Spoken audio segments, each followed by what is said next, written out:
پاکستان سے کسی نے پوچھا ہے جناب میرا نام محمد علی معاویہ ہے جو میری امی نے رکھا تھا، لیکن میں جہاں بھی نوکری کے لیے جاؤں تو شیعہ مسلک کے لوگ بیٹھے ہوتے ہیں، مجھے نوکری نہیں ملتی لیکن اسلام کی وجہ سے عزت بھی بہت ملتی ہے، مجھے وزیر اعظم بننا ہے، مجھے بتائیں کہ میں کیا کروں، یہ نام درست رہے گا؟ اور مجھے محمد علی معاویہ کا نام کا معنی بھی بتا دیں۔ بہت پیارا نام ہے میرے بھائی، ہم تو صحابہ سے محبت کرتے ہیں۔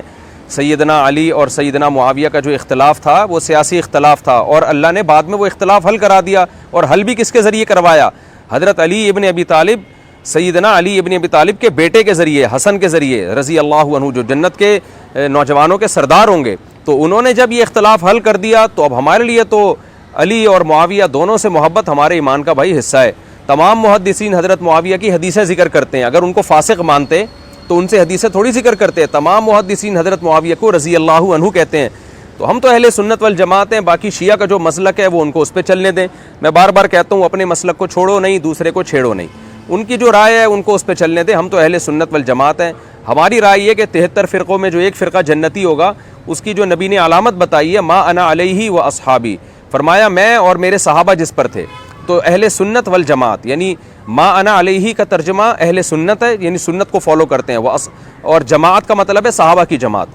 تو ہم اہل سنت والجماعت کہلاتے ہی اس لیے ہیں کہ ہم اس حدیث پر پورے اترتے ہیں کہ ما انا علیہ و اصحابی، جو 73 میں سے ایک فرقہ جو جنتی ہوگا نا، اس کو نبی نے فرمایا جو میرے اور صحابہ کو کے راستے پہ چلے گا۔ تو ہم صحابہ کو بھی مانتے ہیں، نبی کو بھی مانتے ہیں، تو کسی صحابی میں ہم فرق نہیں کرتے، صحابی ہونا ثابت ہو جائے بس۔ ہاں درجات میں فرق ہے، سیدنا علی کا رتبہ حضرت معاویہ سے بہت بلند ہے، درجات میں فرق ایک الگ بات ہے۔ تو اپنا نام معاویہ بھی رکھا کریں، علی بھی رکھا کریں، عمر بھی رکھا کریں، ابو بکر بھی رکھا کریں، اور حسن بھی رکھا کریں، حسین بھی رکھا کریں۔ اور اہل سنت والجماعت کو تو چاہیے کہ سارے نام اپنے گھروں میں رکھیں۔ ایک بچے کا نام علی ہے، دوسرے کا نام حسن ہو، تیسرے کا نام حسین ہو، چوتھے کا نام معاویہ ہو، پانچویں کا نام جو ہے وہ عباس ہو، تو سارے نام اہل بیت کے بھی اور دوسرے صحابہ کے بھی، ہم تو سب سے محبت کے قائل ہیں بھائی۔ تو اس لیے آپ اپنا نام یہ نام ہٹائیں نہیں۔ باقی جاب نہیں دیتے ایسی کی تیسی بھائی، آخرت میں اچھی جاب مل جائے گی انشاءاللہ آپ کو۔ اللہ کہے گا تو نے صحابی سے محبت کی خاطر جاب کو ٹھکرا دیا اور نام تبدیل نہیں کیا، تو میری نظر میں تیرا مقام بہت بلند ہے انشاءاللہ۔ تو کبھی بھی اتنا پیارا نام چینج نہیں کرنا چاہیے، اور علی معاویہ دونوں نام رکھ لیے تو اور ہی اچھا ہو گیا۔ حضرت علی رضی اللہ تعالیٰ عنہ سے منقول ہے کہ جنگ جمل یا جنگ صفی میں، کہ جب انہوں نے جو ہے وہ حضرت معاویہ کو بیعت کرنے کے لیے لڑائی کی نا، تو جو مقتولین تھے تو وہاں حضرت علی نے کیا فرمایا کہ مجھے اللہ سے امید ہے کہ ہمارا شمار ان لوگوں میں ہوگا جن کے بارے میں اللہ نے قرآن میں فرمایا وَنَزَعْنَا مَا فِي صُدُورِهِم مِّن غِلٍّ إِخْوَانًا عَلَىٰ سُرُرٍ مُتَقَابِلِينَ۔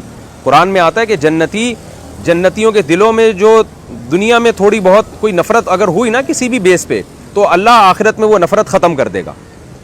تو اور ان کے درمیان جو اختلافات ہوئے اللہ اس کو ختم کر دے گا جنت میں۔ اس سے پتہ چلتا ہے کہ جنت میں ایسے لوگ بھی جائیں گے جن کے دنیا میں اختلاف تھا، کیونکہ وہ اختلاف اجتہادی غلطی کی بیس پہ تھا، دونوں کا مقصد اللہ کی رضا تھی۔ تو اس لیے ایسے لوگ بھی جنت میں جائیں گے جن میں دنیا میں اختلاف ہوگا، تو اللہ اس اختلاف کو قیامت کے دن ختم کر دے گا۔ تو ہم یہ سمجھتے ہیں کہ صحابہ کے مابین جو اختلاف ہوا نا، اس آیت میں سب سے پہلے وہ لوگ داخل ہیں، کیونکہ اللہ سب سے پہلے صحابہ کے اختلاف کو جنت میں ختم کرے گا، اور اخوانن علی سررن، دونوں تختوں پہ آمنے سامنے بیٹھے ہوں گے بھائیوں کی طرح، اخوان بھائی بن کے بیٹھے ہوئے ہوں گے۔ اس لیے ہم کہتے ہیں علی معاویہ بھائی، اس آیت کی روشنی میں کہتے ہیں، کیونکہ اگر اس آیت کا مصداق صحابہ نہیں ہے تو پھر کون ہے بھائی؟ اگر صحابہ ہی اس آیت پہ پورے نہیں اترتے تو ہم کس کھیت کی مولی ہیں؟ آج کوئی فنٹر بن کے کہے کہ نہیں صحابہ اس میں داخل نہیں ہے، بعد والے داخل ہیں، تو بعد والوں کا مقام کیا صحابہ سے بھی بلند ہو گیا؟ تو یہ بالکل حماقت کی بات ہوگی۔ تو اس میں حضرت علی معاویہ تو اس آیت میں سب سے پہلے داخل ہیں کہ دنیا میں جو اختلاف ہوا ہوگا جنتیوں کے درمیان، تو اللہ جنت میں اس اختلاف کو بالکل ختم کر دے گا، اور یہ بھائی بن کے تختوں پہ بیٹھے ہوئے ہوں گے۔ تو ہمیں یقین ہے سیدنا علی رضی اللہ عنہ، سیدنا معاویہ رضی اللہ تعالی عنہ یہ جنت میں تختوں پہ بھائی بن کے بیٹھے ہوئے ہوں گے، اور جس نے ایک کی محبت میں دوسرے کے ساتھ ناانصافی کی ہوگی وہ جنت کے جو ہے وہ قیامت کے دن ٹینشن میں ہوگا، وہ پریشان ہوگا کہ بھائی ہم نے یہ کیا کیا، ہم نے ایک کی محبت میں غلو کر کے دوسرے کو سے دشمنی ہم نے کیوں مول لی؟ تو یہ دونوں تو آج بھائی ہیں، تو اس کا کیا بنے گا قیامت کے دن، اس کو سوچنا چاہیے۔ تو اس لیے نام کبھی ہرگز تبدیل نہ کریں یہ نام، بلکہ اور بچوں کا نام رکھا کریں، معاویہ بھی رکھیں، اور جو ہے مغیرہ بھی رکھیں، جیسے حضرت مغیرہ بن شعبہ تھے، خالد بن ولید بھی رکھیں، ابو بکر بھی رکھیں، عمر بھی رکھیں، علی بھی رکھیں، حسن بھی رکھیں، حسین بھی رکھیں، سارے محبوب نام ہیں، اچھے نام ہیں۔